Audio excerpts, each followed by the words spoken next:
மகன்களே, இந்த நிலக்கடலை விதைகளை எடுத்துக்கோங்க. நான் 1 வருஷம் கழிச்சு வந்து கேட்பேன். இத திருப்பி கொடுக்கணும், சரியா? சரி அப்பா.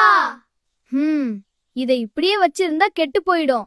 அதுக்குள்ள நான் சாப்பிடுறேன். அப்பா திருப்பி கேக்கும்போது பத்திரமா குடுக்கணும். அதுக்காக இதை இந்த டப்பால பூட்டி வச்சிடலாம். இந்த விதைகளை மண்ணுல நட்டு வைக்கலாமே. நல்லா தண்ணி ஊத்தினா சீக்கிரம் வளரும். சரி மகன்களா, நான் கொடுத்த நிலக்கடலை எங்க?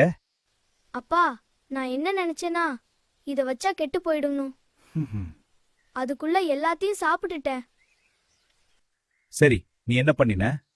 அப்பா, நீங்க கேட்டா பத்திரமா குடுக்கணும்னு நான் இத டப்பால பூட்டி வச்சேன். ஆனா இப்ப எல்லாம் கெட்டு போயிடுச்சு. அப்படி அவதா. சரி, நீ என்ன பண்ணின? அப்பா, நீங்க கொடுத்த விதைதான் இது. நான் மண்ணுல நட்டு வளர்த்தேன். இப்ப பாருங்க, நிறைய ஆகிடுச்சு. பாத்தீங்களா? வச்சிருக்கிறது மட்டும் போதாது, அதை எப்படி யூஸ் பண்ணி வளர்க்கறதுன்னு தெரிஞ்சிருக்கணும். நீயே உண்மையான புத்திசாலி.